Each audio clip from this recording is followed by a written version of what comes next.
Jadi tempat kami melaksanakan kafilah dakwah tersebut namanya Nagari Binjai. Jadi di Kecamatan Tigo Nagari tersebut ada Tigo Nagari. Jadi yang pertama ada Nagari Malampah, Ladang Panjang, dan Binjai. Jadi kebetulan karena di Nagari Binjai tersebut ada namanya Safari Ramadan, jadi kami diutus untuk melaksanakan kafilah Ramadan, kafilah dakwah di Nagari Binjai tersebut. Mungkin itu sedikit perkenalan sebelum masuk ke pada acara yang kami laksanakan ketika kafilah dakwah tersebut. Untuk kegiatan kafilah yang kami laksanakan ini adalah sebagian kecil dari apa yang kami laksanakan, ustaz sekalian. Jadi kalau misalnya kami paparkan semuanya mungkin akan memakan waktu yang lebih. Jadi ini adalah kegiatan umum atau yang kami laksanakan beberapa hari dan membutuhkan yang namanya tampil di depan umum. Jadi yang pertama itu setelah kami diantar oleh dosen-dosen ke Binjai satu hari tersebut, kami langsung disediakan tempat atau namanya pemondokan di Nagari Binjai tersebut. Jadi pemondokan kami disediakan di Nagari Binjai tersebut di Perumnas. Jadi yang akhwat 2 orang langsung ditempatkan di Perumnas tempat Pak Wali dan Bu Wali tersebut tinggal. Kemudian kami yang laki-laki disediakan satu rumah di Perumnas tersebut. Jadi di Perumnas tersebutlah kami merancang apa yang kami buat dan mendiskusikan kegiatan yang kami laksanakan. Dan awal kami datang di Nagari Binjai tersebut satu harinya itu tidak kami sangka ustaz sekalian. Jadi siangnya tidak ada pemberitahuan dari Pak Wali dan juga tidak ada yang disampaikan untuk kegiatan yang akan kami laksanakan. Jadi malamnya langsung kegiatan Pak Ustaz sekalian. Jadi malam tersebut sebelum sholat maghrib kami diberitahukan bahwa antum semua nanti malam akan ada acara, kata Pak Wali tersebut. Jadi setelah disampaikan itu mungkin 30 menit sebelum maghrib kami melaksanakan prepare atau persiapan untuk kegiatan malamnya. Jadi satu hari kami datang di Binjai tersebut sudah diberikan yang namanya kegiatan. Jadi kegiatan pertama awal yang kami laksanakan itu adalah penyambutan, kalau istilah Nagari Binjai itu sendiri adalah berdoa sebelum menyambut bulan Ramadan.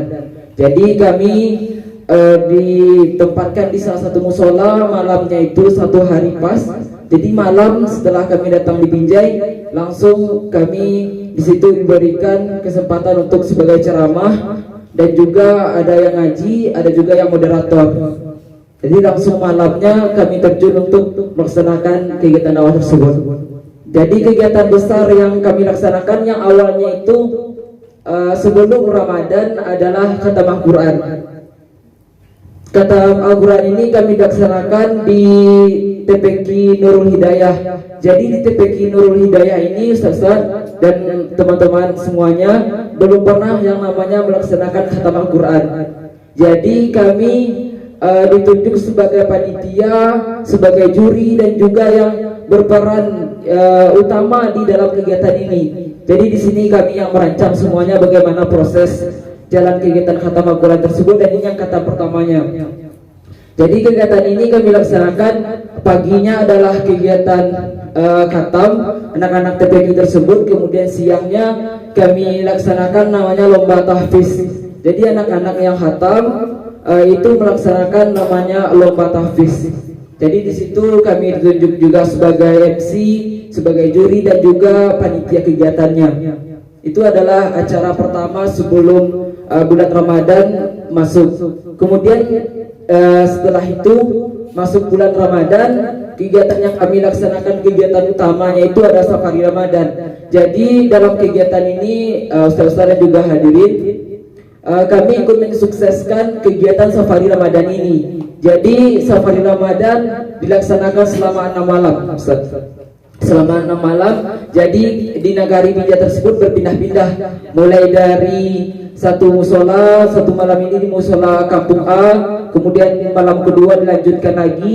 Dan acara yang kami laksanakan ini kami berperan sebagai ada ini sebagai penceramah dan juga sebagai moderator, dan juga safari Ramadan terakhir yang kami laksanakan itu alhamdulillah dihadiri langsung oleh Ustaz Awaludin. Dan dalam kegiatan ini kami juga membagikan Al-Quran dan juga pakaian atau sarung ketika kegiatan tersebut.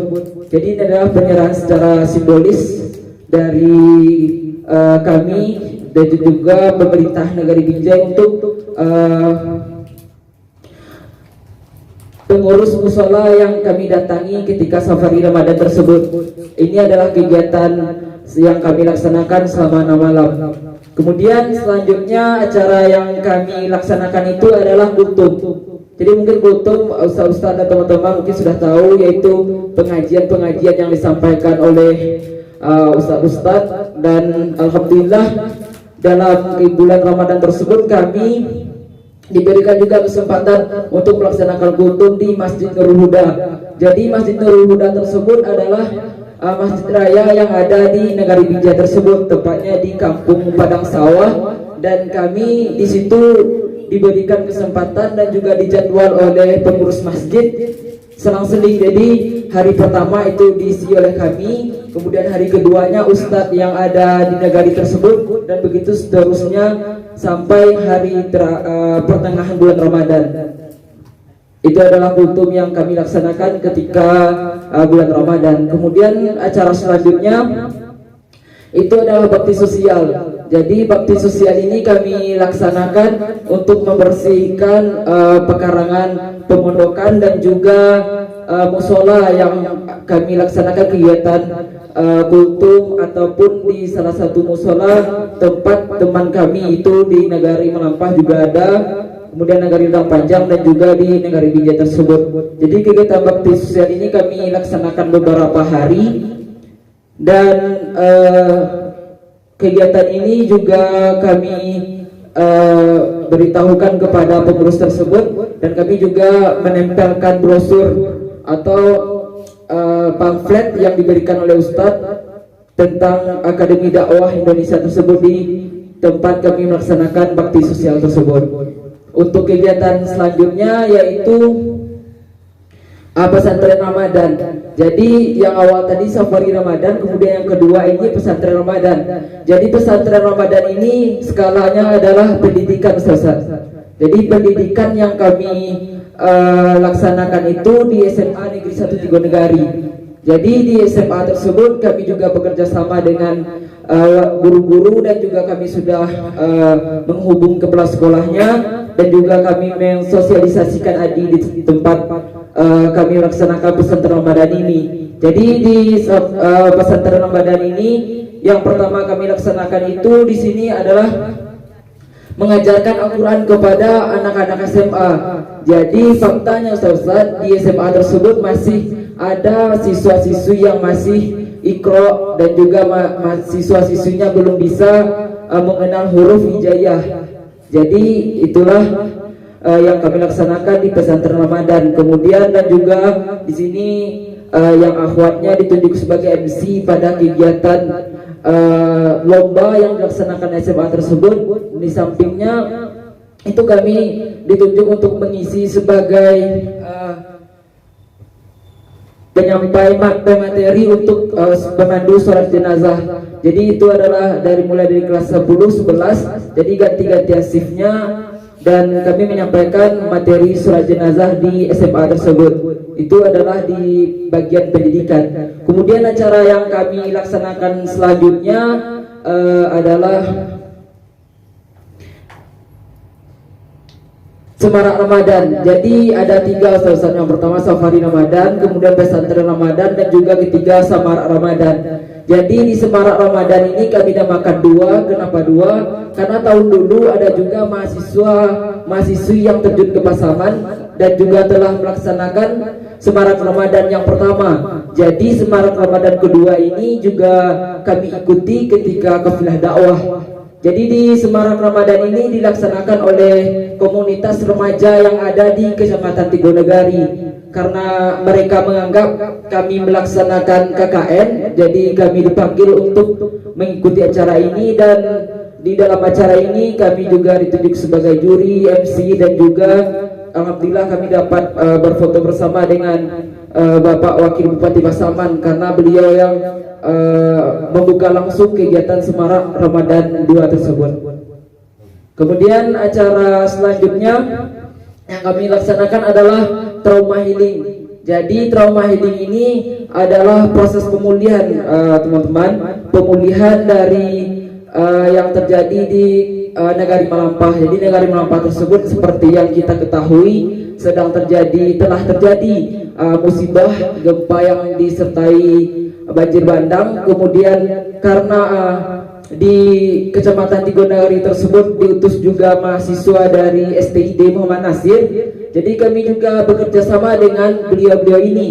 Jadi kami menyusun acaranya itu pagi harinya, kemudian sore sebelum berbuka puasa kami langsung terjun ke Nagari Malampah untuk melaksanakan trauma healing. Jadi di trauma healing ini kami menyampaikan khusus kepada anak-anak di salah satu masjid di Nagari Malampah, dan juga membagikan takjil serta berbuka bersama di Nagari Malampah tersebut. Itu trauma healing yang kami laksanakan di Nagari Malampah. Kemudian selanjutnya juga berskala pendidikan, yaitu pembinaan. Jadi pembinaan ini juga kami khususkan kepada anak-anak.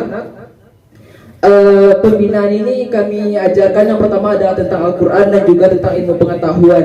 Jadi kalau untuk Al-Quran mungkin Iqra dan juga hafalan. Kemudian tentang pengetahuan kami ajarkan tentang adab. Jadi ketika kami melaksanakan pembinaan ini kepada anak-anak, kami membawa buku dari Ustaz Anto, yaitu adab, menghidupkan adab di tengah masyarakat. Jadi kami ajarkan kepada anak-anak, dan karena waktunya tidak mencukupi, jadi kami hanya bisa melaksanakan pembinaan ini hanya 3 hari sebelum Lebaran, dan materi yang kami sampaikan hanya 2, yaitu adab kepada orang tua dan juga adab kepada Al-Quran kepada anak-anak di Masjid Nurul Huda Padang Sawah tersebut. Kemudian mungkin acara terakhir 1 hari sebelum kepulangan kami tanggal 29, tanggal 28-nya tersebut. Dan juga perlu diketahui sebenarnya hari Senin itu rencananya kami ingin pulang untuk karena sudah 1 bulan kami laksanakan kafilah dakwah, dan paginya ketika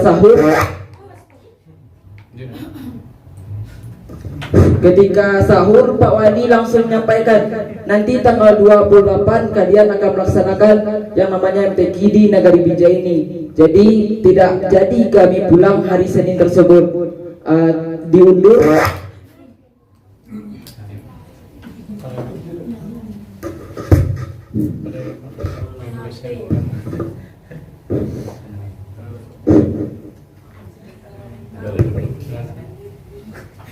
Dan MTQ ini adalah kegiatan terakhir kami di Nagari Binjai tersebut, Ustaz. Dan juga pada pagi hari Jumatnya itu kami berpamitan dengan pengurus Masjid Nurul Huda dan juga memberikan kenang-kenangan untuk pengurus, dan juga nantinya bisa dipakai di Masjid Nurul Huda tersebut. Jadi mungkin itu adalah beberapa kegiatan yang kami laksanakan di Nagari Binjai tersebut secara umum. Jadi kalau misalnya tadi Ustaz menyampaikan kalau dakwah itu berjalan mulus, maka ditanyakan lagi bagaimana niat kita menjalankan dakwah. Jadi sempat kami awal datang di Nagari Binjai tersebut 1 hari, 2 hari, seminggu kami tidak merasakan tantangan, Ustaz. Jadi kami bertanya apa tantangan yang kita rasakan kepada teman-teman semua. Teman-teman menjawab tidak kita rasakan namanya tantangan dakwah. Jadi kami tanyakan mungkin kita salah niat. Setelah berjalan 1 hari, 2 hari, dan seminggu tetap berjalan dengan lancar. Kenapa lancar? Yang pertama fasilitas disediakan, kemudian makannya juga disediakan. Ketiga, kendaraan untuk kami melaksanakan kegiatan Ramadan juga disediakan. Jadi untuk pergi dari suatu tempat ke tempat lain disediakan semuanya. Jadi kami sempat berpikir apa tantangan yang kita alami, teman-teman. Kami tanyakan kepada teman-teman semuanya ketika hari itu. Jadi tidak kami rasakan namanya tantangan. Tetapi setelah berjalan 2 minggu dan seterusnya, di situ kami merasakan, Ustaz. Jadi apa sebenarnya tantangan kalau misalnya dari segi fasilitas ataupun dari segi makanan ataupun yang mencukupi kami sehari-harinya, mungkin itu tidak menjadi beban bagi kami. Tapi yang menjadi tantangan bagi kami itu adalah kalau disampaikan itu adalah diri sendiri, Ustaz. Jadi karena di Nagari Binjai tersebut sangat membutuhkan yang namanya ustadz atau yang bisa mengisi ceramah. Jadi setiap hari ada pihak-pihak yang di luar Nagari Binjai, ada yang di Nagari Radang Panjang melampah untuk meminta kami untuk mengisi kajian di nagari-nagari tersebut. Jadi disitulah kami merasakan tantangannya. Kami terima jadwal di sini yang awalnya kami sudah mengisi safari Ramadan. Kalau kami ikuti kegiatan ini, maka kami segan dengan Bapak Wadi. Jadi kalau misal kami ikut kepada pihak yang membawa kami, bisa jadi kegiatan safari Ramadan itu tidak berjalan karena pengisi ceramahnya juga di bawah. Mungkin itu adalah tantangannya. Kemudian yang kedua adalah kami kurang bisa untuk mengatur waktu, Ustaz. Jadi walaupun kegiatan misalnya kami banyak, mungkin di grup sudah Ustaz lihat, mungkin setiap hari kami mengupload kegiatan kami. Jadi yang menjadi problemnya itu adalah di segi waktu. Jadi kami kurang bisa untuk memanage bagaimana waktu paginya kami harus ini dan ini. Jadi ketika kami melaksanakan misalnya kutub itu hanya sekitar setelah asar. Jadi kami persiapkan materi setelah asar karena paginya kami tidak ada kegiatan. Kemudian hanya sebelum waktu maghrib, jadi kami disuruh untuk mempersiapkan segala yang kami butuhkan ketika kegiatan kami malamnya. Mungkin itulah sedikit gambaran dari kegiatan kafilah yang kami laksanakan ketika melaksanakan kafilah dakwah di Nagari Binjai Kabupaten Pasaman. Terlebih dan terkurang kami mohon maaf dan kami ucapkan terima kasih kepada ustaz-ustaz yang telah memberikan arahan dan juga ilmunya sehingga kami telah bisa untuk menerapkan di Nagari Binjai tempat kami melaksanakan kafilah dakwah tersebut. Sekali lagi kami ucapkan terima kasih. Akhirul kalam, wabillahi taufiq wal hidayah. Wassalamualaikum warahmatullahi wabarakatuh. Assalamualaikum warahmatullahi wabarakatuh. Ada beberapa pertanyaan dulu. Jadi tadi sudah dijelaskan dari perwakilan Pasaman, udah panjang lebar. Kita dengarkan 1 atau 2 pertanyaan dari apa yang berkesan atau yang tidak bisa dilupakan di tempat kafilah dakwah tersebut oleh masyarakat atau sampai saat ini dilakukan kegiatan tersebut dari Pasaman.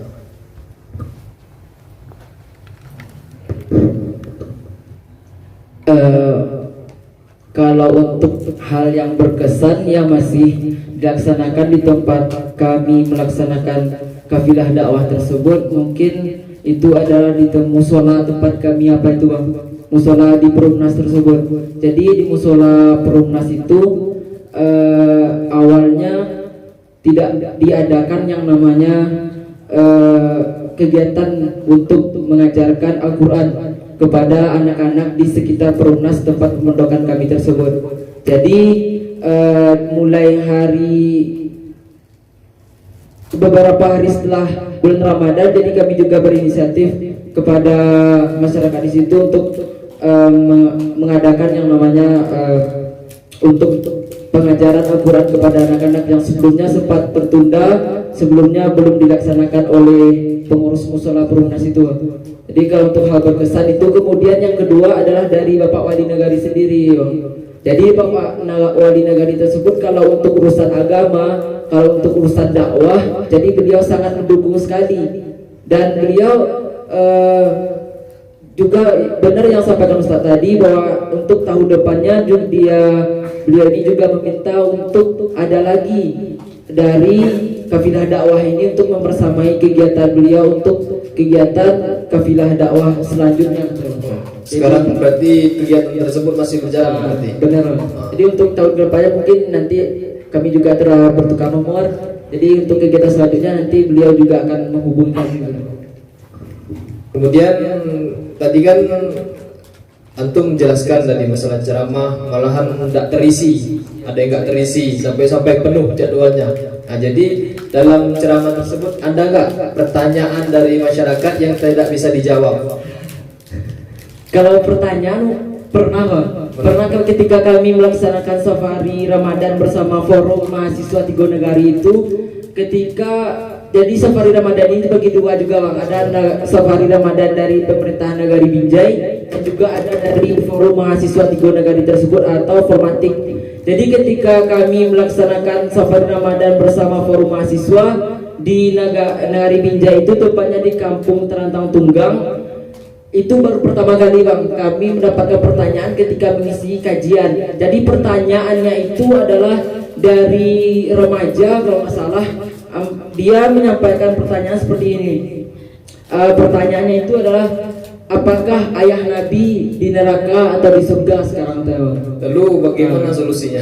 Jawab ataukah tidak tahu, ataukah besok dijawab, atau nanti minta nomor WA? Bukan, ketika itu langsung kami jawab. Dan juga karena itu mahasiswa kegiatannya Bang, jadi bukan hanya pengisi ceramah untuk menyampaikan jawaban. Jadi ada 3 orang waktu itu Bang, kami selaku pengisi ceramah, dan juga ada 2 orang dari mahasiswa Tigo Negari itu untuk membantu menjawab pertanyaan dari remaja yang bertanya itu.